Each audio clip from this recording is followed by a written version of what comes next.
These hieroglyphs reveal why Egypt worshipped cats. They were stationed here, everyone knows. Egypt worshipped cats. It is one of the most recognized facts about one of history's most examined civilizations. Statues of Bastet fill museum cases around the world.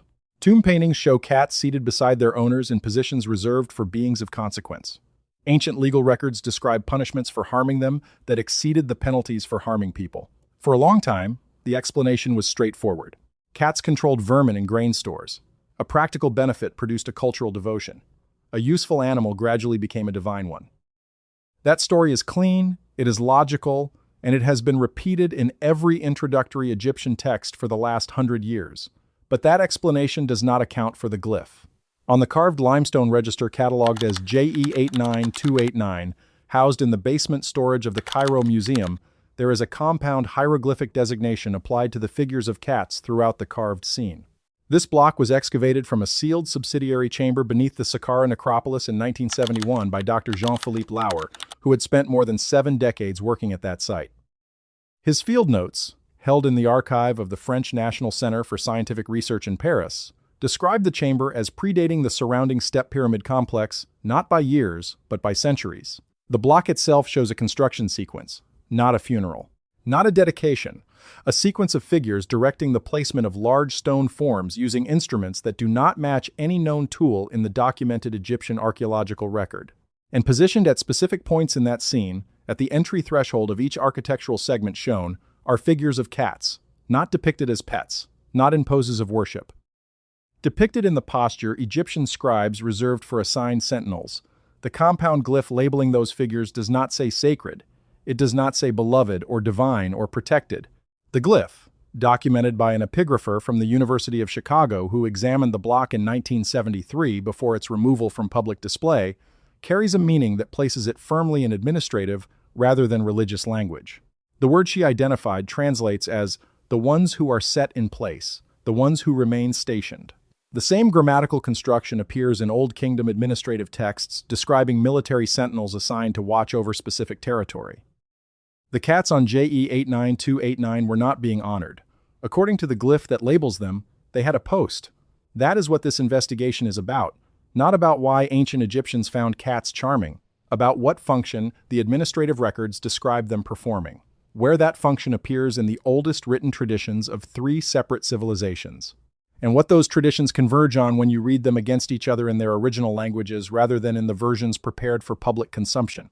And before we go further, I need to pause for a second, because what I'm about to tell you gets significantly darker. And I realized a while ago that some of this cannot be fully explained in a video format. The complete reconstruction of the original station records describing the cats assigned to Egypt's sacred thresholds, the specific administrative glyphs that were reclassified away from their original designation, the concentration of cat remains documented specifically at architectural boundary points rather than domestic spaces, the full hieroglyphic sequence recovered from JE98944, and what Fakhri's field notes say it meant. I put it all into a written document. It is linked below, and the QR code is on your screen. Now, let us continue. Bastet is one of the most documented deities in the Egyptian pantheon. She appears earliest in the pyramid texts, which date to the 5th and 6th dynasties, approximately 2400 to 2300 BCE. In those earliest attestations, she is not the cat-headed woman that later periods would make famous. She is a lioness, a guardian of the pharaoh. A being the pyramid text corpus describes with language Egyptologists translate as she who guards the opening. That word, opening, is not ordinary in this context. In Old Kingdom administrative registers, the same root word was used for a threshold point between 2 categories of space, the space that was ordinary and the space that was designated. The boundary between common ground and protected ground. Bastet stood at that boundary. The language in the original hieratic is not metaphorical. It describes a placement, an assigned location, a station. In the temple records from Bubastis, the city in the eastern Nile Delta that became Bastet's primary cult center during the Third Intermediate Period, the cats housed in the temple complex were maintained under a category of expenditure that does not appear in any other temple economy text from the same period. They were not listed under provisions for sacred animals, the category that covered the Apis bull and the sacred ibis. They were listed under a category the temple administration labeled, in the hieratic of the expenditure records, as the upkeep of the stationed ones, an administrative designation that carries obligation, assignment, post. According to its own financial records, the temple at Bubastis was not maintaining a collection of holy cats for devotional purposes. It was maintaining a staff of sentinels. What were they watching over? The excavations at Bubastis, conducted in the 1980s by teams from the Egyptian Antiquities Organization, identified something the site reports describe with notable caution. Directly beneath the innermost sanctuary of the Bastet temple, sealed behind large granite blocking stones laid during an unrecorded period before the New Kingdom, ground-penetrating radar surveys conducted in 2017 identified a subterranean chamber consistent with Old Kingdom construction. It predates the temple built above it. No excavation permit has been issued. The Egyptian Ministry of Antiquities has classified the Bubastis Inner Sanctuary as a protected zone, with a technical assessment ongoing since 2018. The radar data is held by the Institut Français d'Archéologie Orientale and remains unreleased to outside researchers. The cats were stationed above a sealed room that predated the temple they lived in. Now this is where the trail leaves Egypt and moves east. Because the administrative language describing Bastet's role in the pyramid texts, and the designation applied to the cats in the Bubastis temple records, appears in a parallel tradition more than 2,000 miles away and several centuries earlier, not in a religious text. In the oldest preserved tablets from southern Mesopotamia, the Anzu fragment, recovered at Ur in 1924 by Leonard Woolley's excavation team, contains a text in a proto-cuneiform script that predates the civilization it was buried inside by centuries. The tablet describes a sequence of observable events preceding what the author calls, in Dr. Nadia Voss's 2021 translation from the Free University of Berlin, the day the Upper Deep opened. The Sumerian compound the author uses is An Abzu Bala. An is sky. Abzu is the primordial subterranean deep. Bala means to turn, to invert, to open from below upward. The text preserves a passage describing beings assigned to the boundary between the deep and the surface world. The grammatical prefix used for these beings is the same classificatory prefix reserved for entities with agency, direction, and purpose. The text calls them, in Voss's rendering, the ones who hold the division. The ones whose function is to maintain the separation between the layer above and the layer below. Positioned at the boundary of the Abzu, the cosmic deep, the ancient Mesopotamian worldview located beneath the physical earth. The same location the Book of Enoch describes for the prison constructed before the flood. Before we move on to the next passage, stop for a second.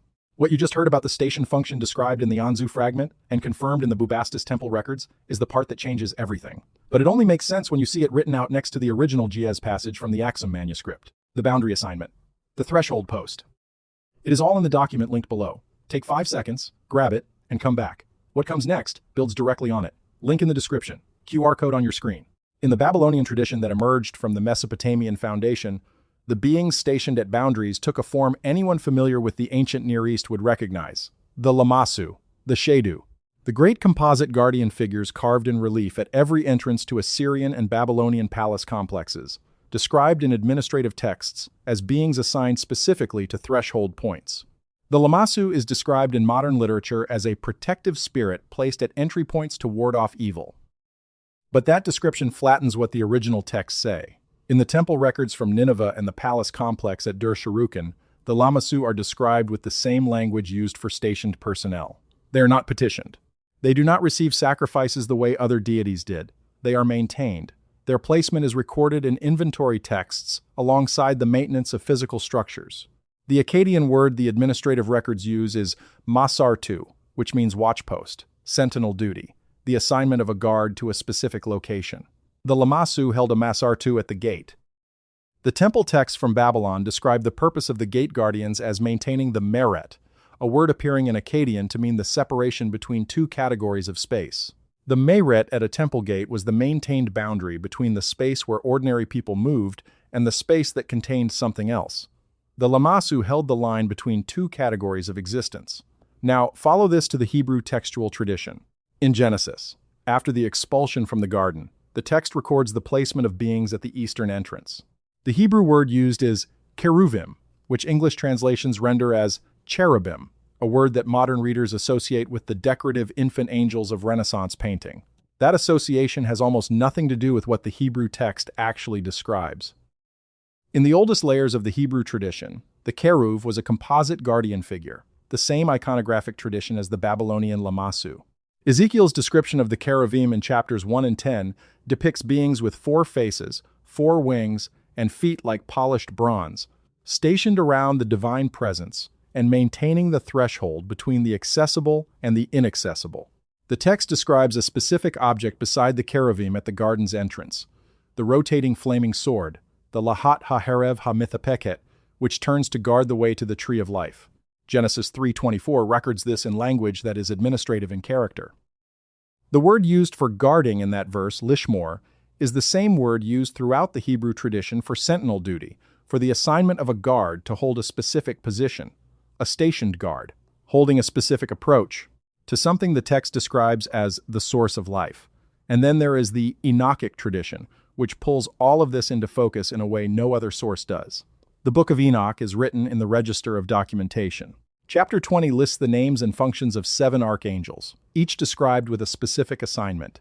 Uriel is assigned over Tartarus, Raphael over the spirits of men, Michael over the best part of mankind and over chaos. Each angel has a masartu, a watch post, a stationed position at a specific category of boundary. In chapter 61, the Ge'ez text of the Ethiopian manuscript at Axum uses a term for the stationed beings that Dr. Ephraim Isaac, whose 1983 Oxford translation is the standard scholarly edition drawn directly from the Ethiopian manuscripts, notes is distinct from the language used for mobile or subordinate angels. The Ge'ez compound is Ayin al-Mekdes, which Isaac renders as watchers of the holy separation, not angels who travel, not servants who carry messages. Watchers who hold a position at a boundary designated as holy, the same function as the cats on JE 89289, the same function as the stationed ones in the Bubastis records, the same function as the Lamassu at the Merit, the same function as the cherubim at the entry to the garden. One function, preserved in 4 separate traditions, across 4 separate civilizations, each using administrative rather than devotional language to describe it. Now here is the specific layer that connects the Egyptian evidence to the Enochic tradition at a textual level. In the pyramid texts of the 5th dynasty, utterance 317 addresses Bastet as the one who watches the opening and describes her function as maintaining the seal of the night sky passage. The phrase in hieratic is Shema npt mihem.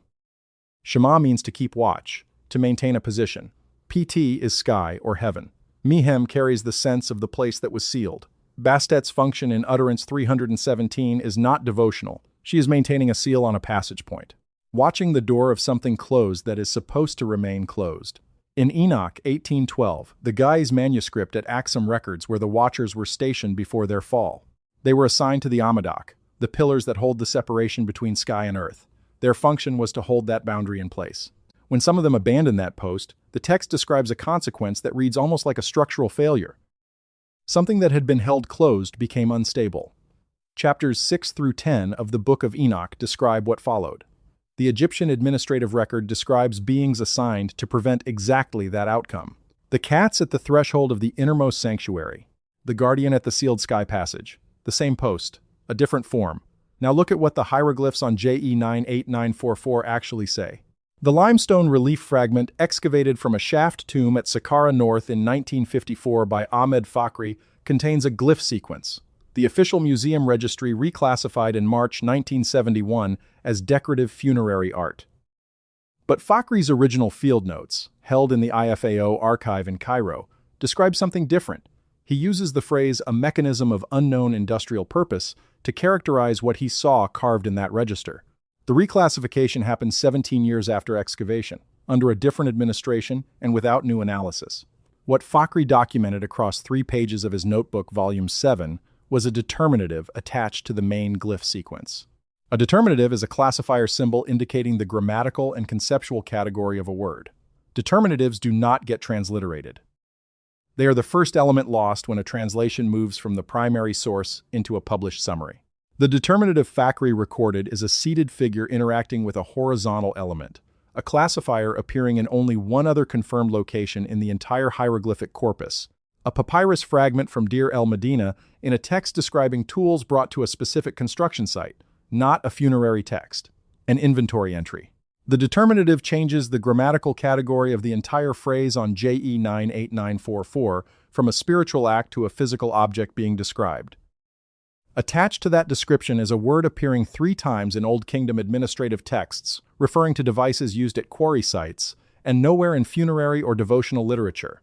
The closest cognate in related Semitic root structures carries a meaning several researchers have noted in correspondence, but no one has formally published. The thing that turns. A rotating apparatus. A mechanism of unknown industrial purpose documented in the same tomb complex where cat figures appear in the guardian position at every threshold. The rotating mechanism and the stationed guardian in the same location. The same site. The same carved register. The Enochic text connects this directly. In chapter 18, in the same passage describing the pillars holding sky and earth apart, Enoch records objects near the base of those pillars moving in circular motion, turning without stopping. The gaze verb used for their motion, tenagaza, is the same verb used in the Axum manuscripts to describe grinding stones in millwork texts. It means to rotate under load, to turn with resistance, to move against pressure, a mechanism that turns, positioned at the pillars holding the separation between sky and earth, at the same boundary where the watchers held their station.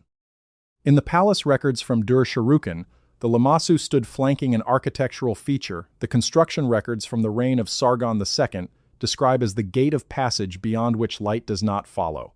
The phrase describes a physical transition past which the interior space was maintained without ordinary illumination. Inside, the palace archives record an object they call the Nafshu Kigalu, which Assyriologists translate provisionally as the breath of the great below. An object associated with the passage between the surface world and the Abzu, moved from Babylon to Dur-Sharrukin under military escort and housed in the innermost chamber, not displayed, held. Beings with a Masartu stood at its threshold. Now look at what the Book of Enoch says about what is sealed beneath the ocean floor. Fragment 4, Q, 206 from Cave 4 at Qumran, held at the Shrine of the Book at the Israel Museum in Jerusalem, contains chapter 18, describing a structure Enoch identifies as beyond the Great Sea. The Ge'ez uses Bahiabi, an ocean. Verse 9 describes the floor as dark stone, smooth and cold, unlike any stone found on land. That is an accurate description of basalt, the volcanic rock that forms the ocean floor. Verse 10 describes columns of fire descending into that floor, a description of hydrothermal vents releasing superheated water through fissures in the oceanic basalt. Enoch had no way to know the ocean floor is made of basalt. The deepest any ancient person could dive was perhaps 100 feet, yet the Ge'ez preserves a description of dark, smooth, cold stone at the base of the Great Sea that matches basalt precisely. At that location, in chapter 18:11, Enoch describes the prison, walls of compressed ice, fire along the perimeter, a door set into the ice wall with no handle on the outside. The door can only be opened from within. It was not made for a visitor, it was made for a warden. Chapter 19:1 identifies what is inside. The angel Uriel tells Enoch that there shall stand the angels who cohabited with women, their spirits taking many forms, defiling men and leading them astray. These are a different category from the watchers imprisoned beneath the desert in chapter 10. Their physical forms are sealed below. Their spirits remain active, capable of influencing events on the surface even while the bodies are contained. Now look at what the physical record beneath the Giza Plateau contains. The Scan Pyramids Project's 2018 subsurface survey identified anomalies beneath the causeway, connecting the Khafre Pyramid complex to its valley temple. One of those anomalies, designated Anomaly G7, measures approximately 9 meters in its longest detected dimension and sits at a depth consistent with Old Kingdom subterranean construction. The anomaly was identified. It was logged. It was not excavated. The Egyptian Ministry of Antiquities classified the Khafre Causeway corridor as a protected zone pending a master plan for Giza subsurface investigation. That plan has been in development since 2018.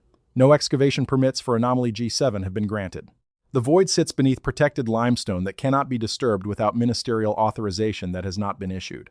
Anomaly G7 sits at a precise point along the route that Hammamat inscription, 87 records for the transport of what it calls the complete mechanism of the House of Pada, on its way to being placed beneath the House of the Horizon, the Old Kingdom topographical designation for the Giza Plateau. The inscription records the mechanism arriving. It does not record it being destroyed, dismantled, or removed. It records it being placed. The inscription ends there. In a void that radar has confirmed, and no excavation team has been permitted to reach, something was placed. And in the carved registers of the tomb complexes at Saqqara, in the expenditure records of the Bubastis Temple, in the compound glyphs of JE 89289 in the Cairo Museum basement, the beings at the thresholds of sites connected to that placement are documented in administrative language with a single designation: the ones who are set in place. The ones who remain. Dr. James Vanderkam, of the University of Notre Dame, one of the foremost living authorities on Enochic textual tradition, has stated in published interviews that at least 3 passages from the Aksum Ge'ez manuscript tradition are known to scholars through secondary references, but unavailable for direct examination in more than 5 decades. Access to the Aksum manuscripts was restricted after 1974, when the Ethiopian government classified church archives as national cultural property. All 4 traditions arrive at the same point through function, not through borrowing. The Babylonian Lamassu maintained the Masartu at the Meret. The Hebrew cherubim stood at the eastern entrance, with the rotating sword guarding the way to the Tree of Life. The Enochic watchers held the Amadok, the pillars of sky-earth separation, before some of them abandoned their post. And in the hieratic of the pyramid texts, Bastet kept Shema Npt Mihem, the watch of the sealed sky passage. Same role, same location type, same administrative designation, in every case described with the vocabulary of obligation rather than worship. The cats were not worshipped because they were sacred. They were stationed because something at the boundary required a warden. The devotional language came later, when the administrative understanding faded and the function was absorbed into a theological framework that had no other category for it. What was originally a station became a shrine. What was originally an assignment became a prayer. The cats did not leave. They were maintained, funded through the temple's expenditure accounts under a category the administration labeled with an unambiguous term: the stationed ones. JE 89289 sits in the basement of the Cairo Museum behind a catalog number. The glyph is still there. The field notes from Fakhri are still in the IFO archive. The permit for anomaly G7 is still pending. The Aksum manuscripts are still in the cedar box. Fragment 4, Q206, is still behind glass at the Israel Museum. And whatever the administrative records of 4 ancient civilizations describe as requiring a warden at its threshold is still there. Sealed beneath the place the hieroglyphs call the House of the Horizon, in a void 9 meters long at a depth consistent with the oldest construction on that plateau. The administrative language describing the function was reclassified. The texts explaining why the function existed were removed from canonical scripture, restricted behind revolutionary decree, buried in supplementary archive folders, and assigned the lowest publication priority in the Dead Sea Scroll catalog. But the glyph carved into JE 89289 before the First Dynasty began did not change. It still reads what it read 3,000 years ago. The ones who are set in place, the ones who remain, not because they were holy, because something was there that could not be left unattended, and it still cannot.